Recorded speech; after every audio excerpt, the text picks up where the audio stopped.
thank you, speakers, for some thoughtful and very stimulating papers. The session this afternoon is organized around the theme of dissemination, a topic that actually quite a number of speakers at this symposium are touching on. And we will welcome for this panel discussion any questions or comments to our panelists, including the questions that they've posed themselves at their papers.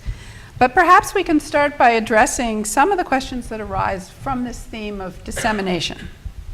What happens when portraits encounter their audience? How do they deliver an agenda, an ideology, a partisan opinion? How are messages, overt or subtle, conveyed to an audience? And how do those ideas spread? Do those messages expand or change when portraits are reproduced? How do viewers see an image, and is their takeaway necessarily what the artist intended? The speakers this afternoon address aspects of those questions, probing their images for economic, ideological, and religious messaging. So I'll just throw out 3 questions, one for each of you, which we can use to start us off. So Ross, to what extent did the audience for the Washington family, which was widely distributed as an engraving by Edward Savage, understand or recognize this reference to Washington's role in the development of the new federal city, and more broadly, this emerging speculative economy?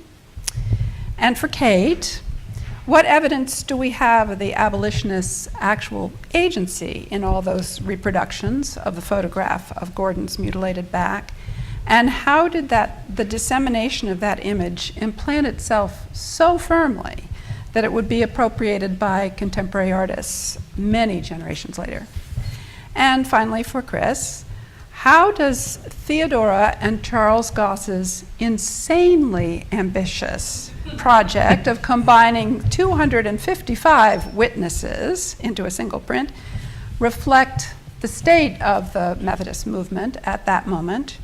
And do you have any evidence of how the print was received and displayed beyond those 255 families who were obviously invested?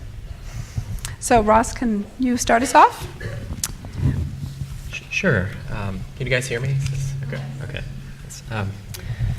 Thanks, Wendy. Well, I do think that some viewers were attuned to the portrait's speculative resonances. One sort of evidence that gives me this idea are reviews, peered reviews. I found several that highlight the presence of the plan and use words like land, or I think I found one that uses the word lots when describing the plan. So these are some of the earliest responses. And then later reflections on that portrait, similarly, here and there anyway, highlight the presence of the plan. And I don't think it's not that these reviews are describing every element in the scene. They're more than willing to ignore aspects of the picture. So I think that continued attention to the plan itself suggests some awareness.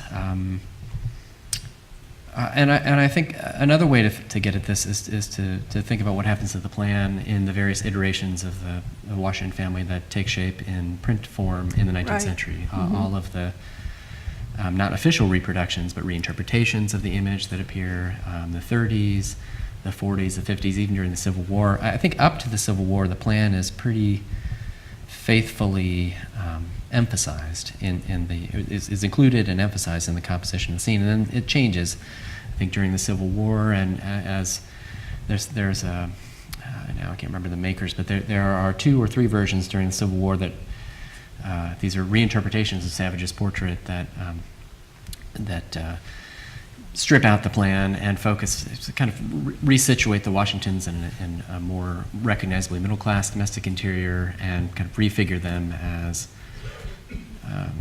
middle-class Americans concerned with family life, strictly family life, so sentiment and so on. And the plan is less important in those images. So anyway, I would point to... So you see a real change? Yes, during the Civil War, with respect to that particular image. Okay, interesting. Okay. Thank you, Wendy. These are great questions. the evidence of abolitionist agency, the evidence is really in the Harper's Weekly and the way it was disseminated. That would be one or two that I can think of, concrete ways in which abolitionists kind of reached out and got their message out there. And so I was talking with David Troutman, or Phil, about the way that Harper's Weekly really utilized and created kind of myths, out of the scourged back that Gordon, or Peter, if you will, if you've read David Silkenat's article, and Bruce Lowry also has, published about the time I was writing this. Their work had sort of come out maybe 6 months prior.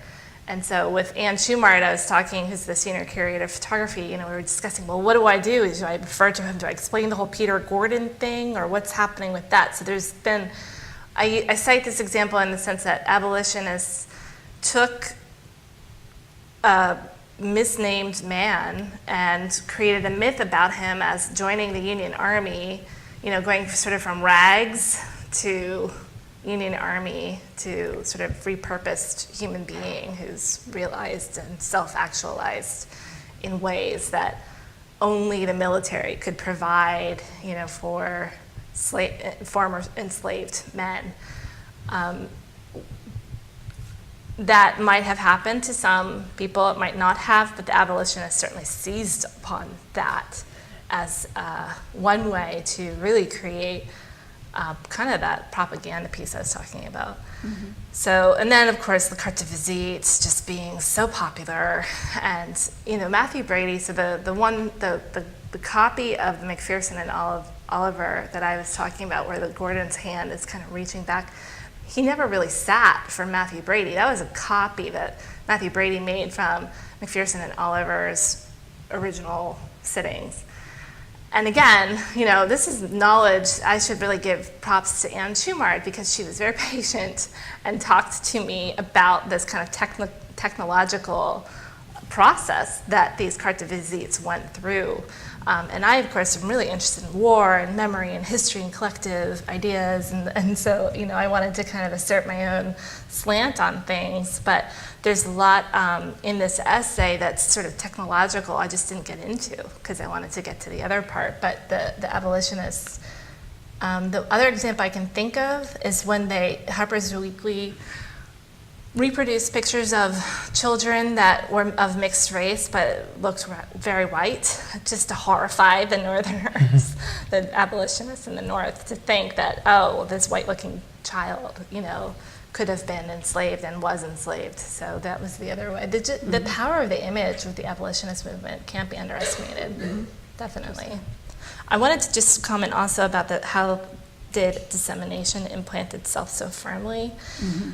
There's something about, obviously this is an iconic image with the scourged back, and the visualization of the brutality to the black body is just so traumatic. And I think the trauma, for me, I'm interested in trauma, and Jenny Edkins is a political scientist who writes about how time sort of stops when one experiences trauma.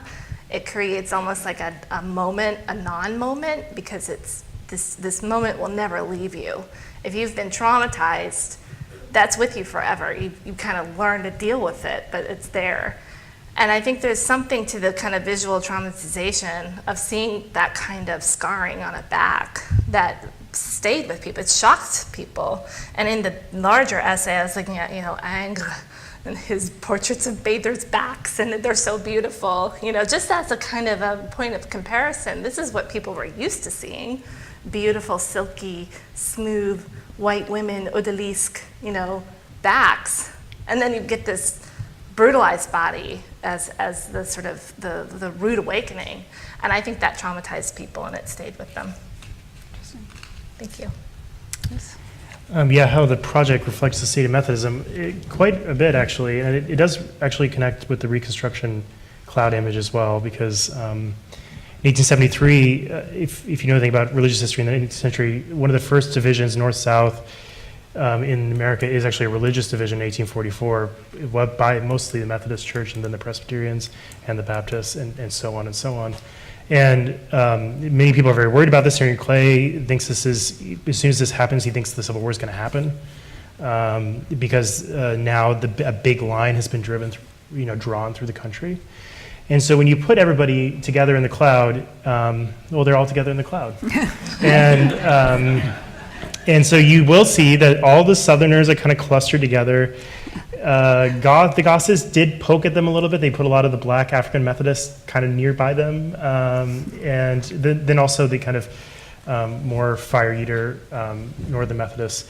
And really one of the debates in 1844 at the National Convention, which happens in New York City, that the Gosses probably were at, Theodosia in the balcony, of course, and then Charles on the floor, was who carries Wesley's mantle? Was Wesley a abolitionist? The answer is he was an abolitionist. But he also had been okay giving communion to slave owners in the Caribbean during his life. And this parallel legacy is one that's really fought over. Abolitionists know about it too, and they like to rub Southern Methodists in their face that Wesley was a very outspoken abolitionist this time. So there's also this sense of, once it's over and a lot of people have died, there's these people from the past, can't we just get along in this kind of spiritual, and that's kind of unites the two pictures. Mm-hmm. Yeah. And do you have evidence of how they were, the print was evidence. Used?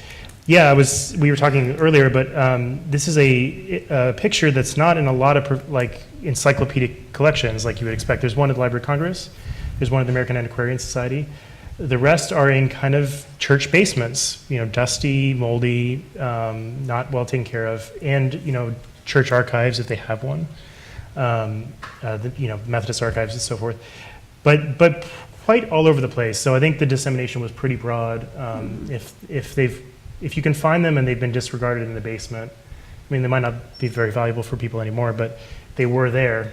And so it was collected by the faithful. It was, yeah. And hopefully they made their money back. They were very worried about that. Yeah. They kept telling people how much money they spent over and over again, so hoping that people would support them. Yeah. Interesting. Well, I'd like to open the questions to the floor. Does anybody have questions for our panelists?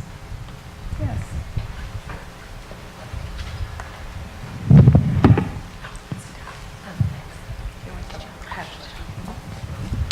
Hello, thank you so much for your everyone's presentation. I really wanted to ask Dr. Lemay a question. Am I saying your name right? So the image of Gordon often corresponds with tropes of abolition, which we now know really was a complex movement that often placed the priorities of whites over African-American interests of representation. So how can we as art historians move beyond reading the body in a scientific, symbolic way that gives agency to sitters like Gordon? And also, how do we account for studio dynamics of white expectations of the black body? And especially when I look at Gordon, it's hard to not see him being reduced to a trope in the same way that we see with abolitionist iconography. So how can we push beyond? And also, I did want to just make a suggestion to think about Tina Camp's idea of the aesthetics of refusal in terms of posing the black body, because that may be more helpful. Thank you. Well, I mean, I think that this is one of the problems of iconic, representations, is that they become kind of crystallized into a trope, like our guest is saying. And there's, what I like about Hank Willis Thomas, Carrie Mae Weems, is that they are really connecting the historic past to this activist moment. And I wrote this paper, in July of 2016. It was a terrible month. I mean, there was a lot of murders, that were committed against black people by the police, and in June and July specifically of that year. And it was, I remember talking to Kim Sayed and just being like, we got to do something. And we were like, well, what? What do we do? But there's something about the way that scholars, African American scholars, people who are really kind of rigorous in their application of race theory, to take these iconic, difficult, traumatized bodies and doing better things with them than what has been done. I think I was really interested in trying to give Gordon or Peter some kind of activist vein in of himself within those contexts of the Reconstruction, because he was so brutalized, he had to have been aware of how his body was being used. So I just wonder, you know, I think he sat for 2 different sittings. The first was the McPherson and Oliver, and then the second was sort of the copy that Brady made after McPherson and Oliver's 2 sittings. So he sat twice with McPherson and Oliver, and then the one that I was really looking at was the Brady copy that we have in the Portrait Gallery's collection. So I was really able to zoom in and look at it. And I think that in agreeing to do that second later sitting, he must have known, right? So I just, as a historian who's interested in war, I wanted to do something with that sort of Civil War. Even if he didn't fight in the battle, Ann Schumart's convinced that he didn't. I just don't know myself. I can't say for certain. But I like Ann. She's really smart, so I trust her, what she says. There's just a lot of questions. So I really appreciate your point. So you make a very, very important point. And, this is what we're charged with. Those scholars who are interested in this kind of portraiture, we have to be very, very self-conscious in how we don't just reinscribe the same old trope. Thank you.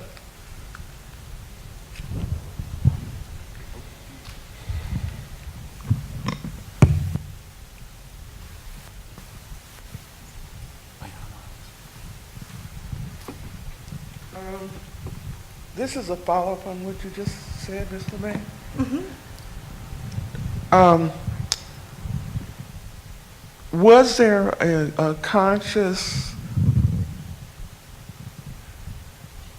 choice on the part of the your talk that did not include him in his uniform? Was there a conscious choice in doing that? Yeah, so the uniform was part of the Harper's Weekly that was published July 4, 1863. Wendy Wick Reaves collected that, put it into our collection. And I think that's an important, actually, kind of object, because it created that myth that Gordon served in the Union Army. We can't say for sure whether or not he did, but it certainly created this kind of myth of him doing it. So I didn't zoom in on that because I didn't want to focus on that part of the story, but I wanted to say, well, it was a linchpin. Is that what you're asking? She has a follow-up question. Sorry. I feel like I'm in my dissertation defense. Just think of it as us helping you out. They have both pictures over at the African American Museum. Oh, really? And yeah. I can't say that I read in detail the captions, but that's what made me bring it up, because I had seen this picture for most of my life, not knowing that he had been somehow maybe related to being a soldier. Maybe. People, that's the big question. Okay. A lot of people don't believe. Some scholars really poke holes through that argument that he served. And that's why I didn't want to focus on that. Is there a difference between being a soldier and actually being in battle? So if he was in the uniform, because he actually he went to get enlisted, whether, I'm just wondering though. Let's talk after I'd love to talk more with you about that, because it's too much to go into right now, but I do think that there's some holes in the whole story. Does that make sense? So we can talk after. Okay. I'd love to talk to you, Pat. And if you haven't been to the museum over there, please go. Oh, I've been. Okay. I've been to the National Museum of African American History and Culture. Yes. Always worth a second turn. I have a question for Christopher. I was curious about how media play a role in how you're thinking about these combined portraits, and how a print made after photographs might have a different kind of power, a different kind of witnessing power than a combined portrait made from life, or how the interplay of media and these combinations is effective in what you're arguing, and how that might relate to the kind of religious weight that they might carry as well. And then just a small question about the big Methodist combined print. I was just curious, you mentioned there briefly that the AME leaders were included, which I think is really interesting. I was just wondering if you could say something about their position in that print and the way that they're related to other figures. Sure. Thank you. Sure. I can start with the African Methodists quickly. They're all sort of clustered around Richard Allen, as you know, is kind of the foundational Black Methodist, who's famous walking out in Philadelphia from a St. George's Church. And but they do combine, it is combined by race though. So Richard Allen, African Methodist Church, primarily Northern until after the Civil War. But he puts Black Methodists from the South around him as if there was a connection to them, which is actually not quite correct. But Goss is just trying to, there's Black Methodists too, here they are. I know Richard Allen is very important, and they kind of cluster them accordingly. There's also some Indian Methodists in the mix, a few seemingly random characters from Christian history, like Jacobus Arminius, who's a Dutch theologian, shows up in there. I think Martin Luther might have a position. So there's some parts that seem very intentional, some parts that are clearly Goss has a category in his mind, and he's clustering them accordingly. And the category is race, I think, really for the Black Methodists. In terms of media, most of these kinds of things, a lot of them were sold with a key that told you a lot about the media that was in them. And also for the more print ones, kind of later in the century, they really believed that, as we all know, that photography was the pencil of nature, and even if we don't really know what John Wesley looked like, at least I've given you a photograph of the original object. So I've kind of reduced the problems of kind of media copying for you. So I can give you the most original piece of Wesley or whatever that I can possibly can. In a previous generation, there's much more a sense of the life portrait as being the kind of the stand-in for that same impulse. I've met them, I've talked to them, I've heard their story. But I think there's very little questioning. So one thing that photography does, I think, is early on Methodists are very worried about being ostentatious and being kind of, all their portraiture is very sparse, intentionally so. They're simple people, they want to, much like Quakers, like Quaker would be similar. And so later on, photography gives you a way of being very simple. I mean, Methodist daguerreotypes are, much like Quaker daguerreotypes, are very people are not really asking for their cheeks to be, have put rose color in their cheeks and all those kinds of things that other people do. And in this unmediated self that is not trying to pump yourself up with manipulation is a really key part of why portraiture before and after photography. Yeah. So I have a question. Sorry. So what I found fascinating about your entire dialogue was I'd been reading Karen Armstrong's The Battle for God. I don't know if any of you read it, but she talks about this dichotomy between mythos and logos, and certainly at the turn of the 19th century, this idea, of course, of spirituality and Christianity, if you like, and then science. And it really made me think in all of your cases, whether it was the fisheye, which I thought was super interesting, or the mapping and the sort of the scientific laying out of a city, or even Kate, in your terms of photography and the carte de visite, there is this direct insertion, right, of science and technology that we're all sort of today, thanks to selfies and everything, is the outpouring of that.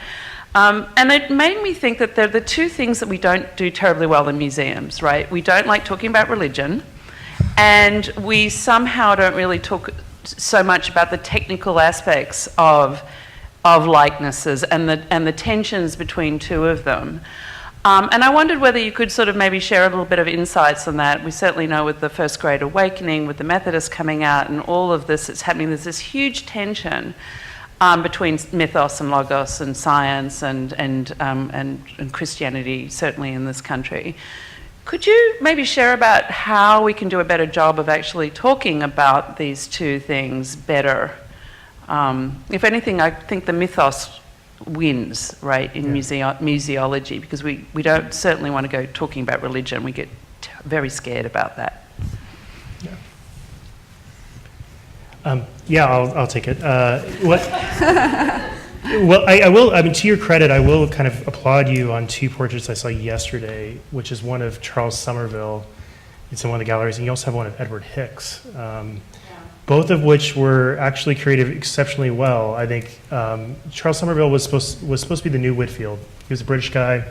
He died kind of preternaturally early. There was relics collected of him. He was so, and in the label it says, you know, this someone who had seen him preach said that like the light of the Holy Spirit exuded from his body. And same with Edward Hicks. I mean, being the painter of the Peaceful Kingdom series.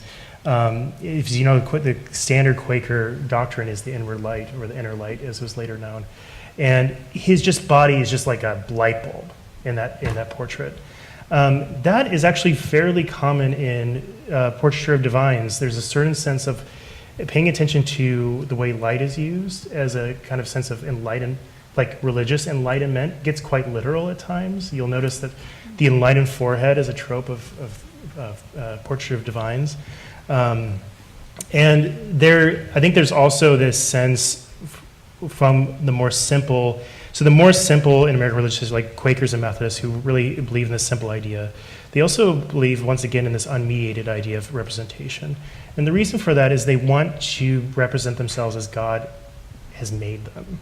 There's this, so scientific accuracy becomes extremely important. I mean, Quakers largely consent, with some prominent exceptions, but they love the profile and the silhouette. Why? Because it's God's lines. How God made you. It's like we would say is the DNA in your system, right? Mm-hmm. And they love the daguerreotype too, because you sit there and I mean, Walt Whitman, a kind of Jack Quaker, he, also thinks is incredible. The thing about daguerreotypes is that it's the world as it is, and that is sort of like science then becomes this medium of actually giving the world back to us as God made it. And I think that's really important, especially for these religious groups. So I think there can be a synergy here that we can talk about the ways in which science, really scientific proficiency and this deep religious kind of sense of the indwelling of the Holy Spirit and this like operating in the world and the Great Awakenings, body convulsions everywhere and all these kinds of things can be in harmony. And I think that's scientific enlightenment and observation of the awakenings is some place that people have seen this. There's even people who study the awakenings and but theoretical also physics. Created a huge amount of fear, right? We know that. Huge lot of fear. Yeah. Absolutely. Mm-hmm. Yeah. And a lot of fear that the world is topsy-turvy. Is changing. Yeah. Topsy-turvy. So. Is it me, I guess? Quick question. John. Sorry, you go. I'm sorry. John, go for it. Thank you, brilliant people, for sharing your work. I had a bunch of questions, but I don't want to be greedy, so I'll just pick on Ross since he hasn't had a question from the audience yet. Can you talk about the differential treatment of the plans in the two portraits? Savage's, as you show, has been sort of domesticated. It's also naturalized by seeming like an extension of the landscape in the distance. It's being heavily mediated. But for the other, I'm forgetting the name of the artist, for the Paravani, it's just weird. It's like flat to the picture plane. It's falling off the table. It has this kind of animation to it with like the curtains in the background, and it almost seems to relish in the abstract character, right, of speculative plans. And so can you account for the differences, or am I kind of pushing things a little too far here? No, I don't think so. That's a great question, John. I do think that the Paravani is emphasizing I think we can read it as a visualization of an idea about the capital plan and speculation more generally that's circulating in the moment, which is that this is a form of money-making that involves paper, the creative use of paper, the pushing around of paper. So it's money making that's abstract, but it's money making that is also kind of, what's the right word? Not bureaucratic. It's linguistic. I'm interested, I guess, in the just thinking about this, in the its situation on a writing desk, along with implements of writing. There is this idea that floats around in the moment that the speculator is someone who can draw new value, right? Or inscribe new value through the work of writing or graphic expression. So I'm tempted to see the Paravani portrait as drawing on, contributing to that, the circulation of that trope, I guess. Whereas I think conversely, I like your idea about thinking of them as kind of maybe opposed or imagining the speculative document and speculation differently. I could see the Savage picture as a visualization of a different idea of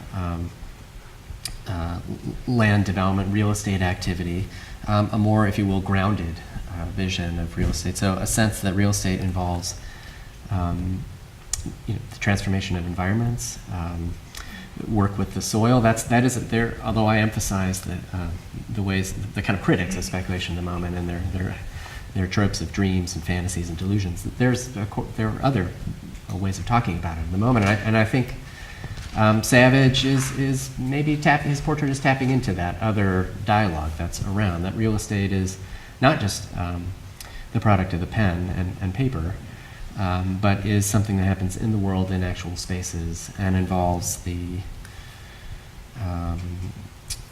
improvement of the land. So I'd be tempted to see the Washington family as a kind of extension of that idea, given that it links the document and as you say, the Potomac landscape beyond. Hi, so about Washington and the map, both paintings were painted in Philadelphia, and when the capital was Philadelphia, and they never were in Washington, and Washington wasn't even called Washington at the time. So I like the idea that it's looking also in the future, but I always had thought of the Savage family, Washington family, as being seen from Mount Vernon looking upriver. Do you have any sense of that? And also, I'm interested in the audience, because the Paravani was shipped off to Spain, I think, pretty quickly, whereas the Savage Washington family was shown in Philadelphia and New York, and then even in Boston, and then was engraved. So the second one was much better known than the first. Is there any sense of difference in that respect? Of the use of the map is the same, but the audience intention is maybe very different? So that's the question. Absolutely, and I concealed that strategically in my paper. It's true that the Paravani portrait was made quickly. It had a brief existence in Philadelphia. It probably was shown there in Paravani's rented rooms. There's no evidence that that's the case. And then it was shipped off to Spain, where it's lived ever since. His portrait had a different life. It had a different life. It was in many ways it lived outside the public discourse that circulated, or the public discourse that's circulating after 1796 anyway about the capital. And I think that's in part why I privilege, at least in this paper, the kind of the moment of production, the ways in which these artists engage the map in composing the picture. And I'm thinking about what it could have meant in laying out this interpretation of the Paravani. I was trying to think about what it could have meant had it existed here longer. As for for American audiences, as for the Savage picture, yes, the background view is often interpreted by scholars, and there is commentary in the period that suggests that turn of the 18th and 19th century audiences saw the background scene as an evocation of the view from Mount Vernon up the Potomac. But there's also writing in the moment that makes it clear that audiences saw it not just as a visualization of a locale, but as an evocation of futurity, you're right, national futurity, and a kind of look toward the national interior, toward the West in some way, and toward the future. Those two exist in tension, I think, in period responses.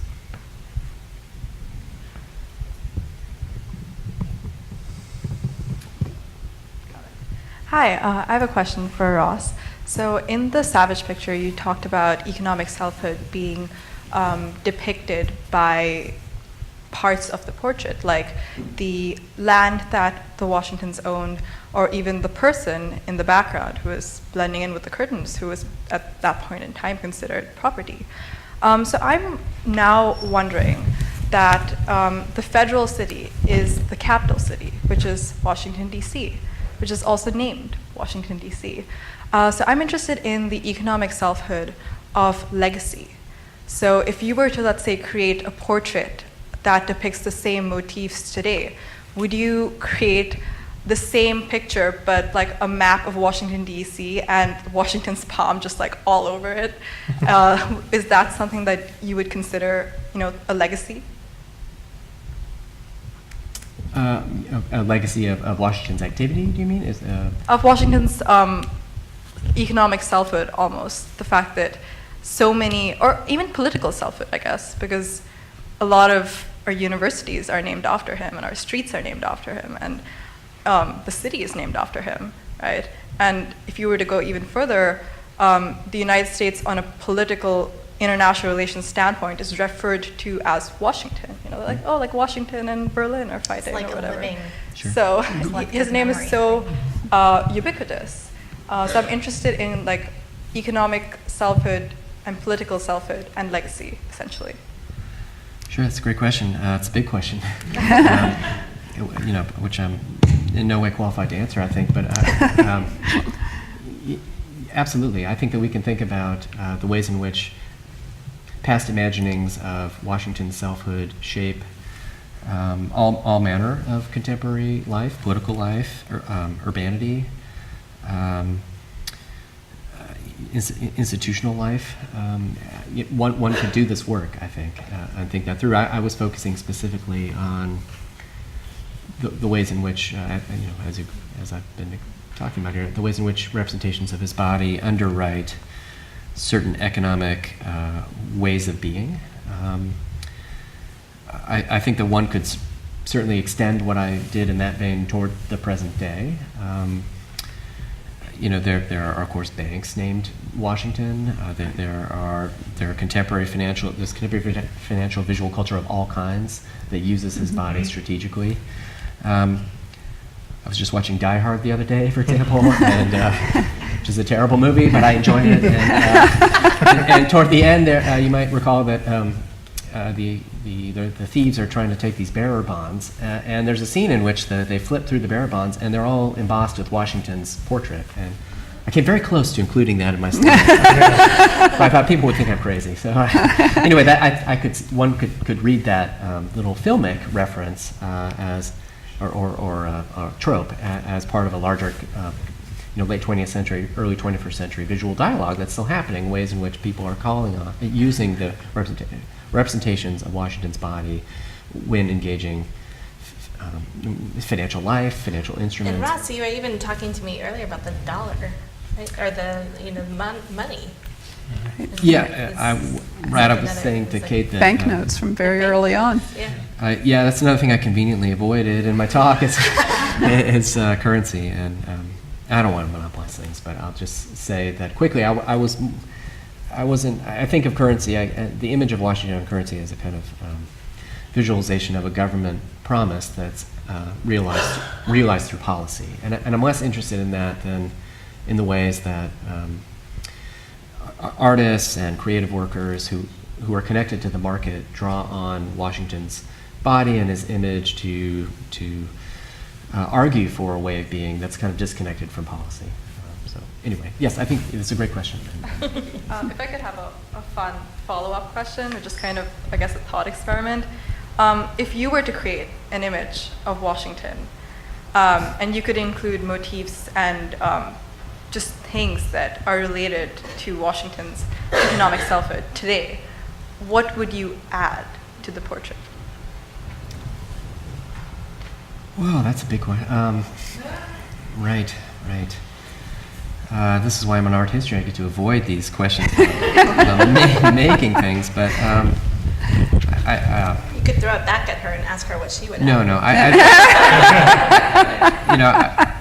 I think that any representation I would produce of Washington, yes, would emphasize his economic activity, and it would emphasize his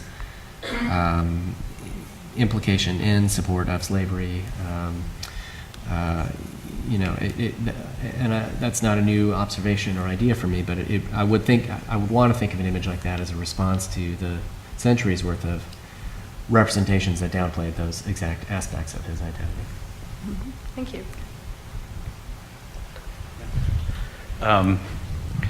So I teach at one of those universities named after George Washington, the George Washington University.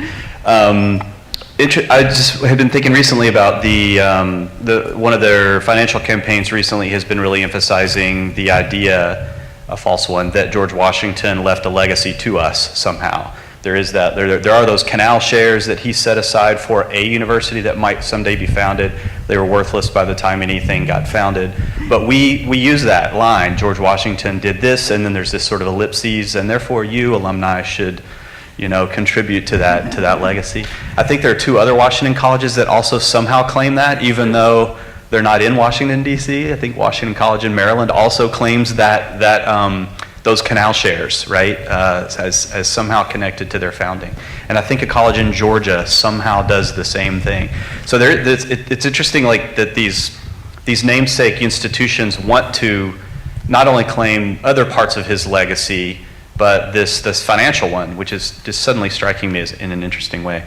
My question was actually is about those portraits, and I was wondering whether the Savage one in particular got read against the kind of valorization and legitimization and naturalization of land speculation.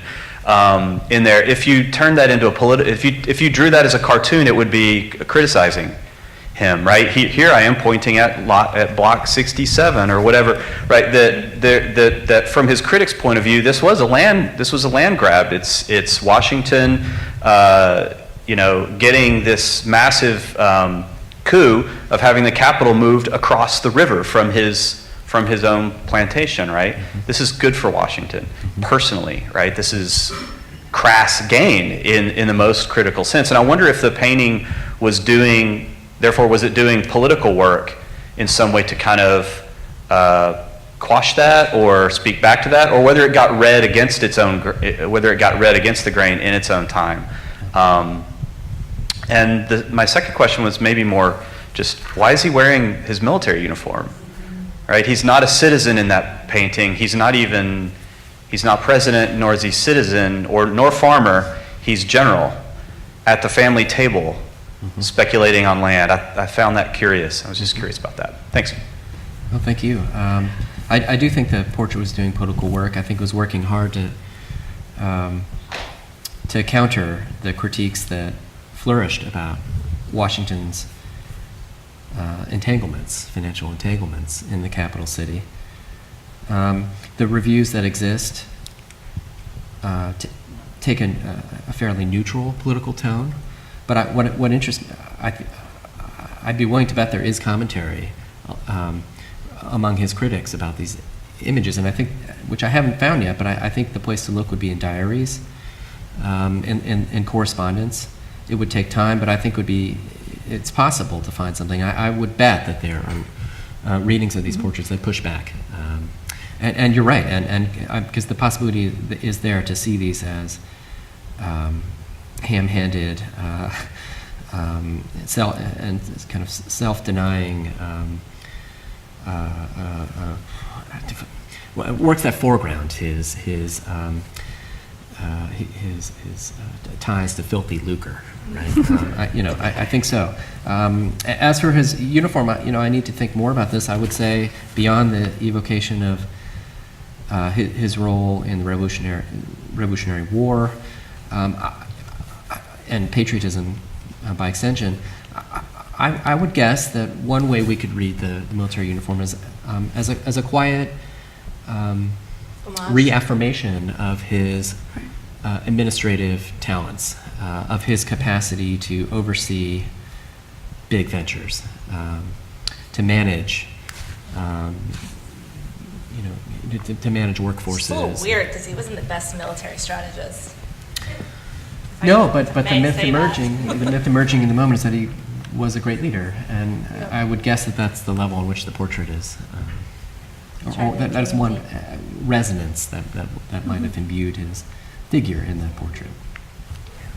Even in a sense, maybe like also, I think so much of the story of Washington in the war is about entering into this chaotic situation and finding order in it, if not through his evasive retreats through Virginia that finally plus some things that happened in Saratoga that convinced the French to come on board. But I mean, for your point about speculation, it's kind of a chaotic system. This is a man who could bring order into chaos, from chaos. I love that idea. Yeah. I have kind of more of a comment and observation based on some recent research I've been working on.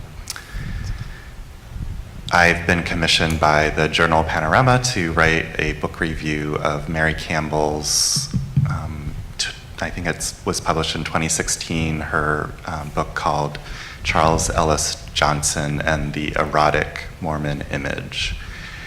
And what's really super interesting, first observation, is that Johnson as a photographer is super entrepreneurial, and he is Mormon himself, but also producing lines that would be approved by Mormon church officials and lines that would be banned by Mormon church officials. But he literally says, and there's documentation in terms of sales records and whatnot, that a combined portrait of Brigham Young surrounded by his wives was like one of his best sellers. So, which I think begs the question about who's buying it. I mean, I think I know the answer, which is that he was very much in marketing to a tourist trade, and so I'm sure there were Mormons that bought that image, but the majority probably traveled west of, or east of the Mississippi. The other really interesting point, one interesting points the book makes is that polygamy is banned by Congress in 1882, and it's not until 1890 that the Mormons abandon it themselves. So there's kind of this strange situation that develops where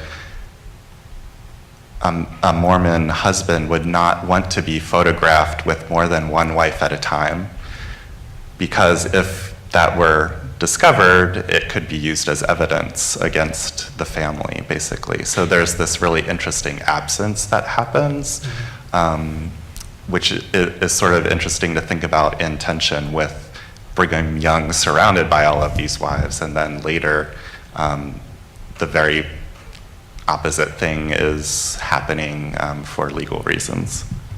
Anyway, so I guess maybe taking your case study on Methodism and maybe thinking about other religious groups that employ similar strategies. Yeah. I think the observation, Brigham, does surprise me. Especially, I mean, we forget that the many pillars of the Republican Party, one of them used to be relics of barbarism, one of them was polygamy. It's a major platform of the Republican Party for many years around the Civil War. And in that time, I think Mormons are trying to find a common identity, and one of them is polygamy, and they double down until they can't anymore, right? And that it's gone. And I think one thing that's effaced in the Methodist view, which is you could see this as this great father and all these children, just flowering off him. But most of the early leaders of Methodism, except for Charles Wesley, the great hymn writer, were horrible family men. Most of their children died. There's no surviving. George Whitefield and John Wesley, there's no surviving descendants. And so there's this sort of trickery a little bit going on, that the great patriarch of the church actually is not in real life quite a good patriarch whatsoever. And I think there is a cultural message actually that ends up being ingrained in Methodist culture, which unfortunately leads, I think, a lot of people off to their death on the frontier, is that the work is just, come hell or high water, you got to get out there and preach, because that's what Wesley did. He was on his horse, 360 days a year, in the rain, and throw rocks at him, and we need to do that too. And children at home be damned, this is more important. And there's kind of pernicious message about Wesley actually there. That doesn't matter. We have one more question. Yes, I have a question. I find that I wonder if a museum would be willing to accept a portrait of a president, such as George Washington's entrepreneurial spirit. For indeed, the portrait gallery may be faced with that very question with the next president. In other words, you may have a portrait with a tower in it. But the real question is, I find it sort of shocking that that would be a way in which an American president would be represented to the people. And so the subpart to this question is, can you think of any other president's portrait that has been depicted in an entrepreneurial way in which George Washington was? That's a good question. Putting me on the spot here. Entrepreneurial, I think that FDR comes close. The oil sketch that we have of him on view right now is by Douglas Jandor, and he's playing with his, with his pince-nez. But there's a nice little sketch. It's really about diplomacy. It's, the big three at Yalta. So, but there's something very kind of intellectual, pensive, kind of strategizing about that depiction of his character that would lend itself to entrepreneurial, perhaps. Think of others. I just know our collection so well. Do you have any thoughts?